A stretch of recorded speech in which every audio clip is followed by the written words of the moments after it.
What's up, everybody? It's Hank here with Break MMA. Really pumped about this episode. UFC middleweight with a record of 16 wins and 2 losses. Elias, the Spartan Theodorou. Hello, Elias. How are you? Hey, pleasure to be here, and looking forward to our chat. Yes, definitely. I had your coming up opponent, Eryk Anders, on the show a couple of months ago. Actually, I had him on the show the night I called him, and I talked to him about fighting you, of course, and he said that was the fight he wanted, and that was the fight that was next.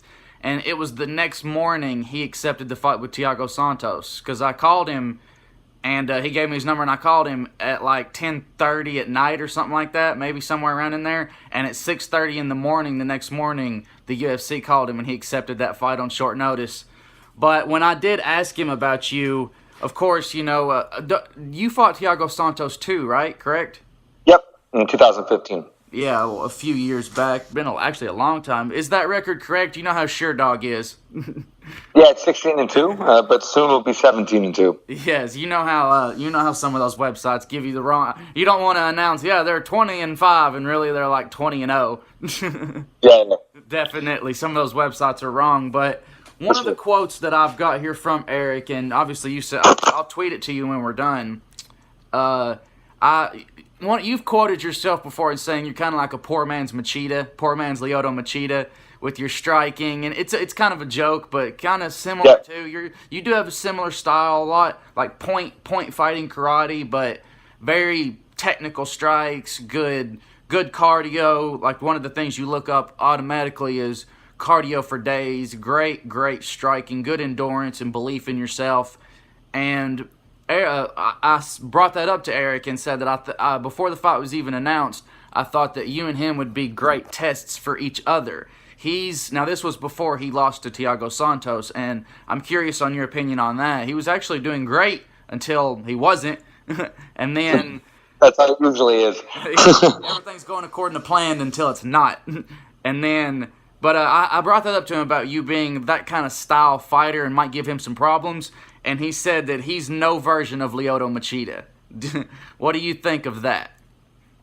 Well, it's his opinion, and again, the great equalizer will be the fact that we now are fighting December 8th in Toronto, Canada, my hometown. Obviously, I have a lot to kind of hold the fort down, both being my hometown and in front of everyone that I know and whatnot. But excited to kind of just do me, and part of the whole joke of me saying I was a poor man's Machida was to actually get a fight with Machida. But I think I'm slowly growing into my own, and we'll do that December 8th when I get my hand raised. Yes, definitely, and I kind of hinted at that too about how you just kind of like to joke around a lot. Your Twitter game, in my opinion, is the best on Twitter. People bring up Thanks, brother. People bring up Chase Sherman, but he's lost like his last 200 fights, so you can't talk about him no more.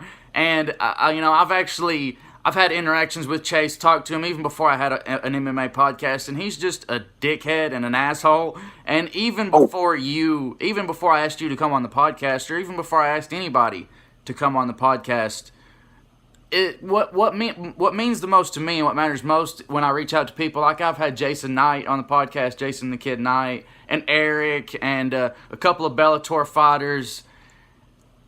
The main thing I come after is how quickly and how polite are you? Like if I can have a conversation with you besides just, oh, hey, let's talk about MMA, And you very rarely you'll see people, like if you at Conor McGregor, you've got a 1% chance of Conor McGregor maybe tweeting you back. What I like about you and guys like Paul Felder comes to mind and a few others, you actually interact with your fans on Twitter.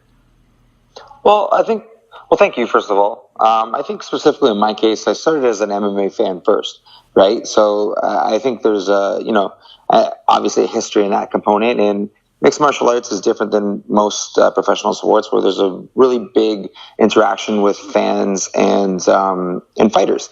So, like I said, I was a fan first, and I think that's where all the tweeting comes from, even to the point where, I'm about to get ready for my next training session that we talked about. And at some point, my coach is going to come in and tell me to put the phone down and focus. But with that being said, I still obviously put 110% in what I do as a fighter, and I think my record shows that, and I'm really excited to obviously continue a good thing in regards to my interaction with all the friends, followers, and other people that I communicate with. It's like I said, fan first, and really excited to connect with you and start a conversation, and always excited to have a conversation with anyone. Because again, starting as a fan, I'm still kind of pinching myself that I get to live my best life as a professional fighter. The fighter's journey is what kind of brought me into it first, and the ability to travel, train, and just kind of go the unbeaten path. And the aspect, the fact that I get to still do that now, nearly. I've been fighting professionally for 6 years at this point. So the fact that I can do that and make a living, is kind of surreal to me. So I just appreciate people that appreciate what I do, and the sport that I do it with. Exactly, and a big part of the fans, like you say, the fighters get too much, and I'm obviously not one, but they get too much in that fighter mindset, where you're just always on fighting, always thinking about fighting, always on fighting. It helps to have a conversation that doesn't involve fighting all the time with somebody. And can you actually, I like to have conversations with an MMA personalities or fighters to get in close to see what they're like outside of that training camp. True. And also, again, it's a little different because I am Canadian, so we are polite by default. Yeah, polite by nature. Exactly. So, talking about Eryk Anders, he took the fight on short notice with Santos, and you guys have this similar opponent in Santos. First off, Thiago he's underrated as hell. I mean, you know that. You fought him, and did it go to a decision with you and him? Yep. Yeah. It was a close decision. It basically, I won the first. It was kind of like a tie, or evenish in the second, and he pulled away in the third. So it was one of those things where that was my first loss in any capacity, and I was able to really rebound in the sense of both mentally and physically, because I've said this before, but it's kind of easy to win in the sense that you don't have to necessarily do as much reflecting because it worked, right? Yeah. Obviously, with my first loss ever, I had to, really regroup, and that's part of the reason why I make the trek out to Montreal to train here at Titans Academy or TriStar. It's the idea of, bringing myself out of that comfort zone and really trying to grow. And I think there were very similar mistakes that both of us did, Thiago and myself.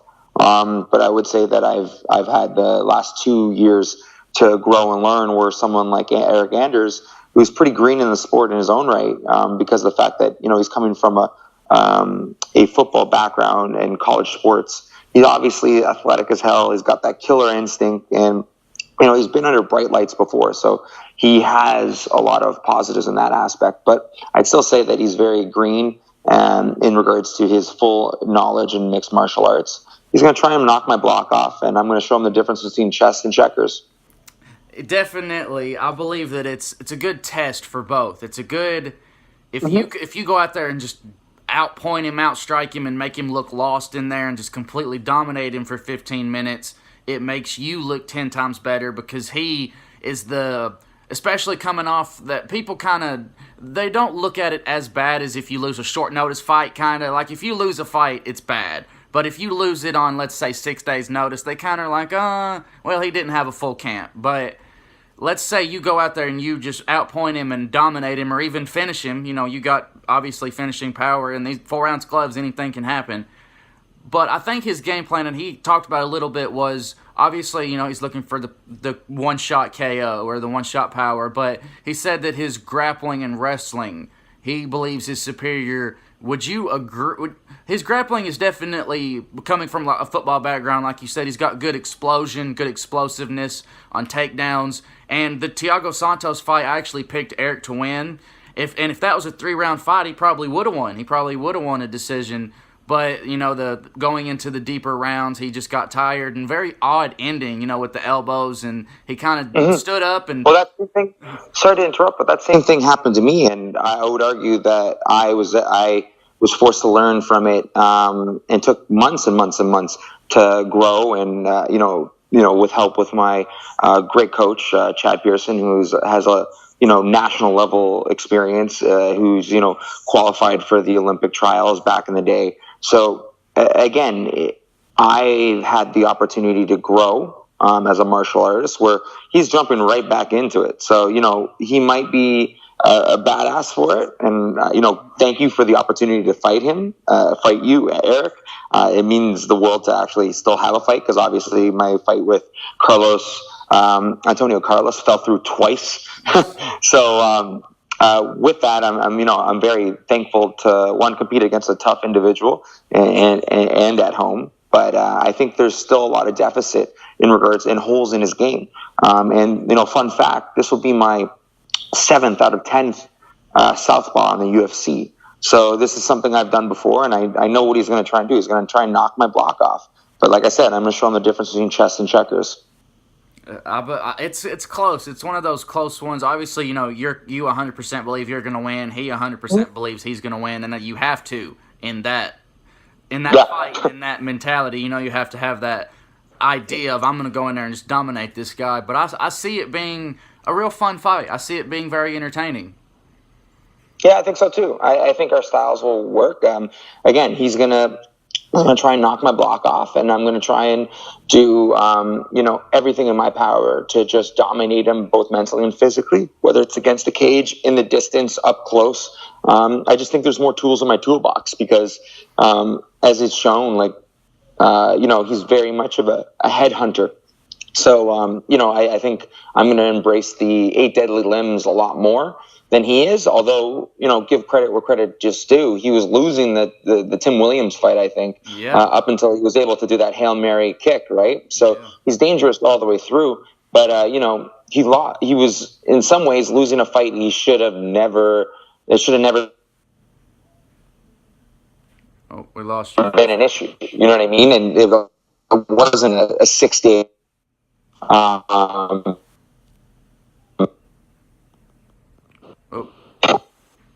Sorry about that. You're all right. Someone called me in between. I apologize that I hung up on them. But what I was saying was,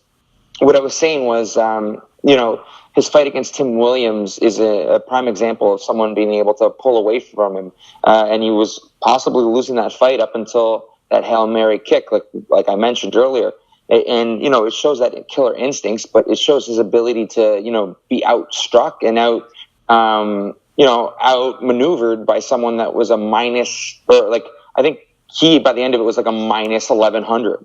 And, losing all the way through that. And that was not a 6-day camp. That was a full camp against someone that arguably looks like a default player in the EA UFC game. So, Gremlin. Exactly. Yeah. So he looks like a default player, but and that's more of a joke or whatever, rather than a slight against Tim. But again, Tim Williams was winning that fight up until, or it was at least even. It was at least back and forth even. Sure, but I'm no Tim Williams, and moreover, his fight against Frankie Perez, I'd say if you wanna keep the poor man's version, I'd say Frankie Perez is kind of a poor man's version of me. He's even down to the hair, right? And that fight was a full fight, and a full camp for Eryk Anders, and cardio was an issue in some capacity. So, we can bring up the fact that fight was on 6 days' notice, but I'd also bring up the fact that he didn't have to cut any weight. Now he will. So, cardio is going to be his issue, and I'll let him, do his thing and try to knock my block off, and use all of his energy and possibly draining himself in regards to, the adrenaline. And I'll just do me. And I've been very successful in the past, being a 7-1 UFC fighter for a reason. And I'd argue, the Brad Tavares fight, I personally don't think I lost, especially if you look at all the, the score in the sense of, control time, strike output, et cetera, and takedowns. But that's what happens when you fight a Vegas hometown guy in Vegas. And fun fact, my only 2 losses are in Vegas, so I will never be fighting there again. A lot of people sleep on you. A lot of people sleep on you for some reason. You've got notable wins against Smiling Sam Alvey, who's no joke, Cesar Ferreira, who can fight his ass off, Trevor. Sorry to interrupt. Who's won every fight? Like I think he's like 7-1, and the only loss is to me. Yeah, Daniel Kelly, who's an up-and-comer, he's got some good wins. I mean, a lot of people sleep on you and give you a lot of bullshit, but actually there's very few who, like you said, who can say, I fought 8 times in the UFC and lost 1, or even 2. I fought 10, how many total in the UFC? These are my 10th fight. Yeah, so you're 8-2 out of, or going into your 10. Yeah. Looking to be 8-2 after this, right? Yeah. So, basically, you know, there's that old joke where, there's a joke that I threw onto it again where taking the old adage of, you know, everyone's got a plan till they get punched in the face. But the joke is with me, everyone's got a plan until they start seeing me dance. And real quick on the hair, I know you remember me tweeting a long time ago about your person in the UFC 3 had short hair, and I don't even think they fixed it yet. I believe it still does. They don't have the technology, unfortunately. But when did you decide you're going to grow out the hair? Because I remember you used to have short hair for a long time. Yeah. Well, I'll give credit where credit's due. My girlfriend, who I've been with for now 4 years, she kind of like put it out there and said, you know, I really like you with long hair. And I was like, you know, I used to have long hair for the longest time. In many ways, this is what I had from the beginning of high school up until about 22, 23, when I started going professional in mixed martial arts, because, you know, it was about that halfway point where it's like, you know, in your face. And I'd almost even argue that part of what distracted me in the later rounds with Thiago is my man bun fell apart, and it was just distracting me completely. And then, you know, adding his deadly elbows, it definitely doesn't help. But, growing my hair, the main event, MANE, trademark included, and happy to say that actually it was last week that I officially owned the trademark both in Canada and the U.S. I seen a thing where you were taking pictures with this dude. Do you have an actual official hair product of your name and your sponsor? Yep, it's called Wiseman Care. They're both hair, skin, and everything for men's care. So I'm really excited. We have a new campaign coming out, and the best hair in MMA has teamed up with another great company, and I'm really excited to share everyone what I've done with it. Is it like pomade products too? Like, is it just a whole bunch of different products? Pomade, shampoo, conditioner. They have men's skincare as well. They're rolling out a whole campaign, and I'm really excited to be the face and hair behind it. Do you actually use the pomade? Like, do you slick your hair back with the pomade too? Because I don't know if you can see mine, but I used to have I used to have the exact same hairstyle as you, really long. I had like 20-inch hair at one point in time, and I shaved it all back. Kind of got the old style Conor McGregor hair, if you remember when Conor first got in the UFC. Shaved the back and the sides, but from one person who takes great pride in his pomade and hair game to another, I appreciate best Twitter and best hair game in MMA. I'll say it now. Appreciate it. So another thing we'll jump onto, which I've really seen you speak out for it and against it, and trying to get rid of that negative stigma, negative attention in it. And you never know. You think nowadays that when people think medical marijuana or medicinal marijuana, they think growth, medicine, help. You know, that's for pain, people who need it. But you still got those politicians and governors and just uptight people, mostly older, I've noticed, like older men, older women, that think it should be outlawed and illegal.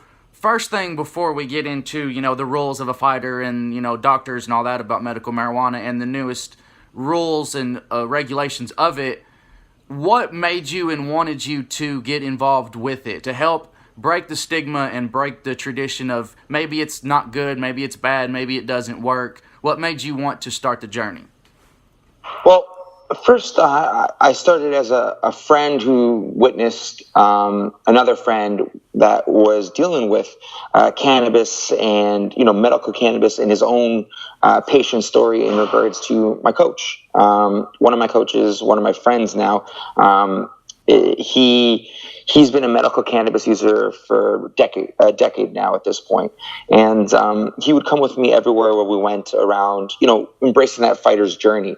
And one of the eye-opening moments was when we went to Thailand, and he was unable to medicate, and he had to switch to prescription drugs. And, it's about that week in where all of the devastation to his stomach and his, just body in general with the side effects really took on. And to see my friend really just, break in regards to, his body, his mind, his spirit, because of his inability to medicate. And it was a real eye-opening experience, especially because he knew what worked for him, but he was unable to take it with him and kind of enjoy the last little bit of our journey together. Because, again, I was still at the time unable, or I at the time didn't have the necessarily same ailments that I do today.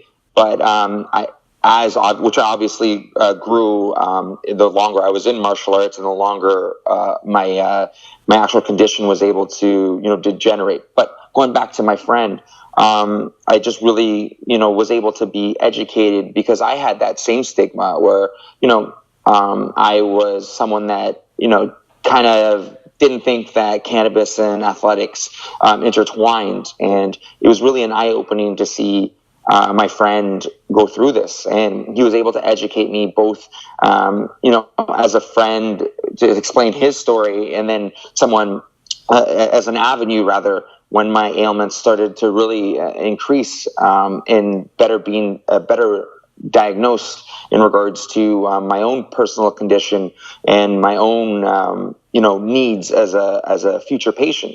So again, I think there are many different actually there's a few situations that kind of are similar to this. Obviously, I think kind of the parallels with Canada being at the forefront of ending prohibition for cannabis is very similar to us being ahead of the curve in regards to ending the stigma and the outlaw of gay rights and gay marriage. We were ahead of the curve and have had some form of equality in regards to gay marriage, I think, since 2002, 2003. So we were the third country in the world to legalize gay marriage. And now we're the second country, but the largest country by far, to legalize cannabis. So I think this is just another example where Canada's ahead of the curve and really, truly, embracing individual rights. I think it was Bill Hicks that once said that the war on drugs is actually a war on individual rights rather than a war on anything else. And I really think that translates, whether it's marriage equality or cannabis. I think there's been a lot of outdated mindsets in regards to outlook on in this case a medical prescription diagnosed and prescribed by my doctor in my specific case. But you can look at the war on drugs more specifically, and the racist, outdated laws that prohibition comes from. For those that don't know, the whole aspect of prohibition came from a billionaire named William Randall Hearst, who had control of the cotton industry at the time, and didn't want to switch to hemp, which was becoming a very popular alternative in the 1920s. And he also owned all the newspapers at the time, and started putting propaganda out that cannabis, which marijuana is what it was called. In fact, marijuana is actually a derogatory term. It means a poor man's tobacco, more specifically attached to Mexican and African Americans. So what he would put in his propaganda was that marijuana, quote unquote marijuana, this spooky word, was giving superhuman strength to black and brown people, and they were attacking people. That's where it all comes from. It's a real racist term from the 1930s, and that's how they were able to pass it. Because, again, a billionaire didn't want anyone switching from cotton to hemp. So, it's a racist, outdated law. And you can look at the 1960s and 70s where Richard Nixon was at the forefront of the war on drugs. And at the time, you couldn't criminalize being a person of color or a minority, but you could criminalize something that was, attached to them in some kind of way. And, at the time, statistically speaking, African American and minorities were the bigger users of cannabis at the time. So, it was a way for Nixon to push back against any type of, pushback against the war in Vietnam. So that was his way to crack down on quote unquote hippies and African Americans without having to criminalize those groups. So, again, even the prohibition aspect, not even in the conversation of what I'm doing medically for myself and all other Canadian athletes, we need to, come out of the darkness of prohibition and really shine a light on where this negative history of where it all comes from. And, obviously now going into the aspect of medical cannabis, America at this moment still classifies cannabis as a Schedule I drug, which means they refer to it as no medical properties, and it has the same jail time and same punishment as heroin. I think we can all agree, whether you're a fan or a medical user of cannabis or not, I think going to jail for decades for a plant, it makes no sense at all. And yet, unfortunately, it's still something that plagues your country. And I definitely agree, and thank you too for. I didn't know that about what you're saying about how it makes sense. The rich guy, he doesn't want you to buy hemp; that'll cost him money. He wants you to stick with the cotton. So it's all fed through us through somebody else's point of view, and it's good to form your own point of view about something. And obviously, you have stepped up and said that I am going to speak up about it, and I am. So I'm sure it just pisses you off to the bone when somebody. Because there's people out there that say that marijuana has no medical need, like it doesn't work. You hear people say that if you have cancer, it doesn't cure cancer. Well, we're not saying it cures cancer. We're saying it helps you deal with the cancer. And yes, I'm sure just a lot of it nowadays is, like you said, old stereotypes, older generation people. I'm 23, so I'm a younger generation, than even you or even the ones before them. But a lot of it is just that old mentality.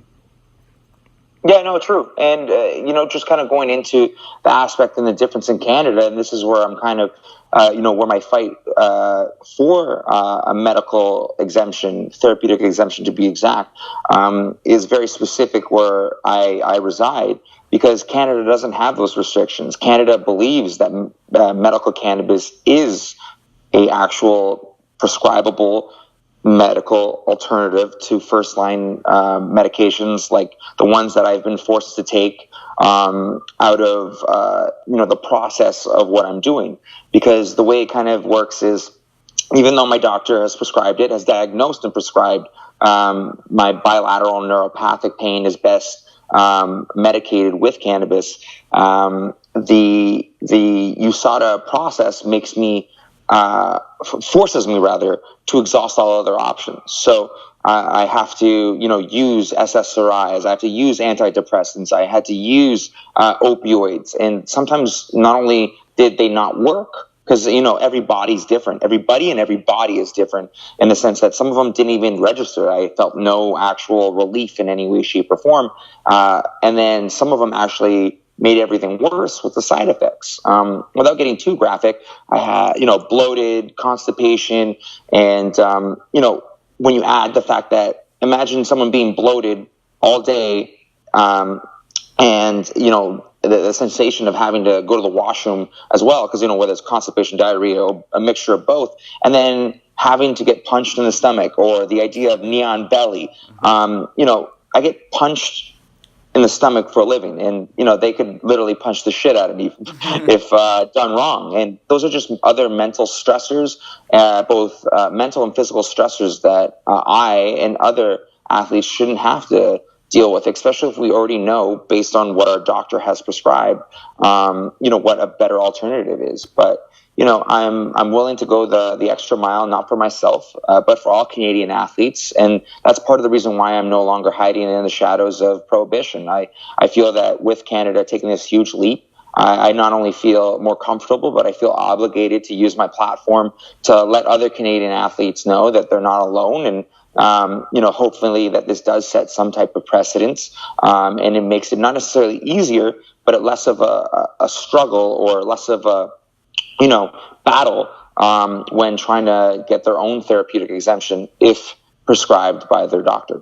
So Canada just legalized it for recreational purposes completely. Mm-hmm. And I just seen an article this morning where Canada nearly runs out of weed after legalization. Have you seen this? Yeah. Well, one of the things is there's two sets of tracks in regards to ordering cannabis, because there's a lot to digest there. So the medical aspect, that's not really affected because we've been having medical cannabis in some capacity since 2001.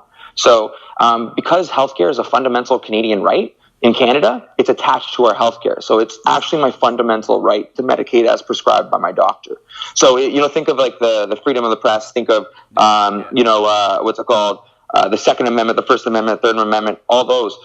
It's essentially our version of amendment. It's actually the Canadian Charter of Rights and Freedom to basically medicate as we've prescribed. So that's dealt with Health Canada in one track, and then recreationals in another. At this point, part of the reason why we legalized it was, one, to no longer throw people in jail for it.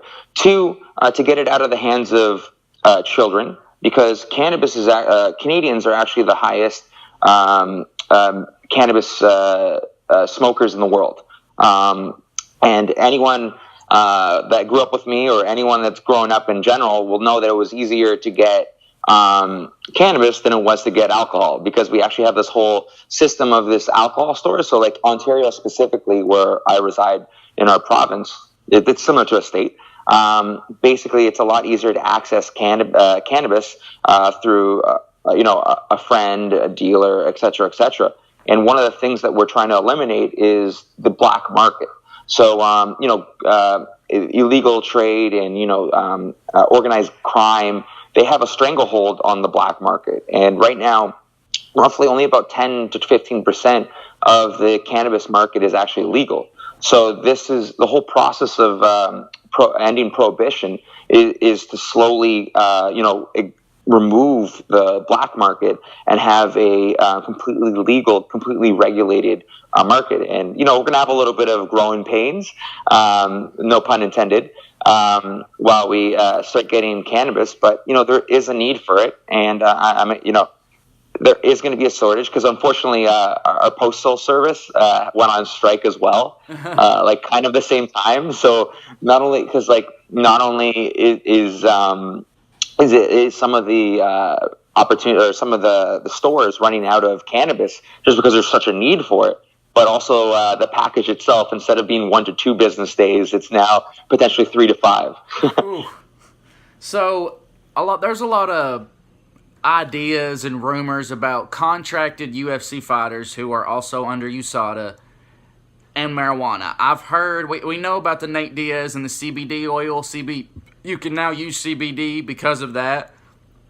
And I believe I've heard in many interviews where fighters have said, you can smoke weed. You can smoke like a 24-hour period before you weigh in and like a 24-hour period after. Is that true, or how exactly is it? Let's say you go to a doctor and a doctor prescribes you, Elias, with medical marijuana. Do you have to send a note to USADA? Do you have to get permission from USADA? Can they say no? Like, so they can't say no, and again, it's more of a personal thing.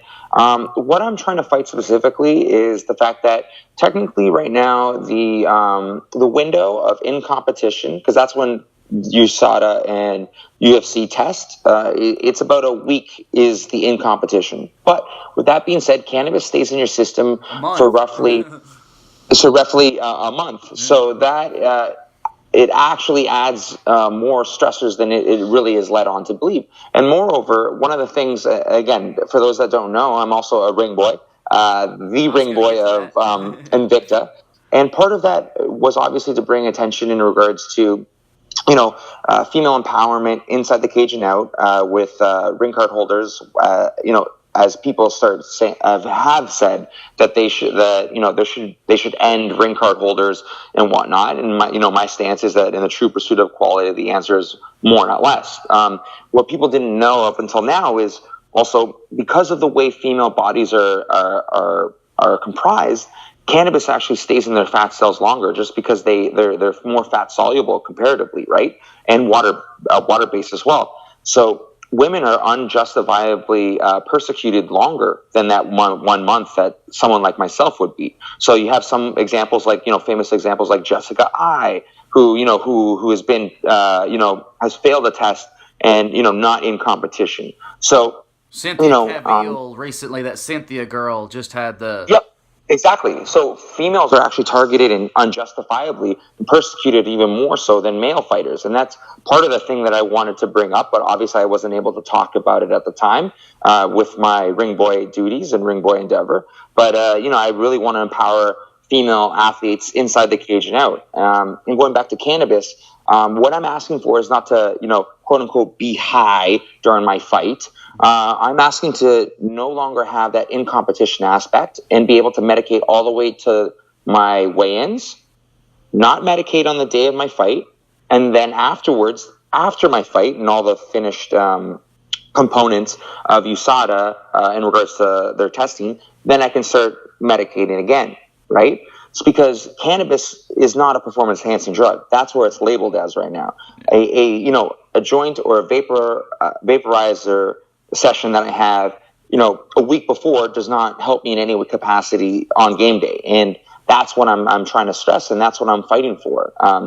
Just a more coherent aspect because, CCES, which is the Canadian Center for Ethics in Sports, is essentially the USADA equivalent, actually lobbied for this in 2017 to remove cannabis as well. And it was Japan and the U.S. that fought back against them because they do have such a strict mentality and persecution of cannabis. Especially nowadays, too, going back to what you were saying earlier about pain pills and prescription pills. If you give somebody medical marijuana compared to prescription painkillers or opiates, like you say, they're going to become dependent on those pain pills. They're going to become more addicted, and they're worse for you. You can become addicted to medical marijuana, obviously, but it's more like a mind thing. It's more like I need it. Well, what I would argue, about 10% of 10% of society falls under the category of addiction in any capacity, whether it's cannabis, whether it's heroin, whether it's mouthwash, or whatnot. About 10% of society will be addicted to something, and it's not the substance. Unfortunately, it is the person, and that's why any type of addiction help needs to be a very specific thing for that person because everybody and every body is different. We're nothing more than big bags of chemicals, and some people react to different chemicals differently. There are people that are addicted to caffeine. There are people that are addicted to coffee. There are people that are addicted to energy drinks. It is different. There's people addicted to food because there's been studies that have shown that food and food in some ways is actually more addicted or as addictive than heroin. And same thing with cheese, because again, it goes down to this primal need for us to get fat because, even though we have technologies to have conversations like this, we're still very much the same biology we had when we were hunters and gatherers. And what we used to do is eat a little bit more because we didn't know when our next meal is. And now when we have an abundance of food in the West, we're addicted to food too. So, again, I think what I'm doing kind of negates, or rather, is different than obviously recreational use. But I would argue that sometimes people that are recreationally using cannabis are self-medicating in reality, and without the proper access to medical supervision or medical doctors and whatnot, they're unfortunately forced to self-medicate without even realizing it. I think part of this aspect is to get it out there that people that have been using cannabis recreationally might actually be using cannabis self-medicating. And, again, part of what I'm trying to do is create a conversation, not just for myself, but all Canadian athletes. And I definitely think you're getting the word out, especially like you're saying with your ring boy responsibilities. You got your hair products. You've got UFC. You got interviews with all the UFC people. I mean, there's such a platform for you specifically with your fighting. And let's say you go out and you win your next 3-4 fights in a row. The higher your ceiling is the higher this medical marijuana ceiling is at the same time. That's right. My next fight is not against one man. It's against the stigma of medical cannabis. I appreciate your time, man. I appreciate it so much. Pleasure's all mine, brother. On that note, let's leave on a quote-unquote high note. And what's it called? I'm going to get to training and looking forward to our next conversation after I get my hand raised. Thank you. So it'll take probably a few hours to upload because I'm running off of Wi-Fi, but just as soon as it gets done uploading, I'll tweet it out to you. Sounds like a plan. Thanks, brother. Thank you so much for coming on. You too. Take care. That was a good one. Elias the Spartan Theodorou. Good fight coming up with Eryk Anders. I've had Eryk Anders on the show as well. That's a tough one to call. That's a tough fight to call. If I had to pick, if you're forcing me to make a prediction, I might go Elias by decision just because I see him outpointing Eryk. Eryk can knock him out any second. If Eryk wins, it will be no shock. Eryk is talented. Eryk can fight. But so can Elias. Elias has fought some really good fighters. He's had some good wins. They have a common opponent in Santos, and he went the distance. Eryk did not, but his was 5 rounds compared to 3. There's a lot of comparisons you could compare, but I ultimately believe it's going to be a good, fun fight for the fans, and hopefully no matter who wins, we'll see more from both of them. This has been Hank, and I hope you guys enjoyed this interview with the Spartan, the main event. He does hair, he does ring boy jobs, he does fucking marijuana. I mean, this guy does everything. He fights, he does everything. How can you not love Elias Theodorou? Best hair, best Twitter game in MMA. See you guys.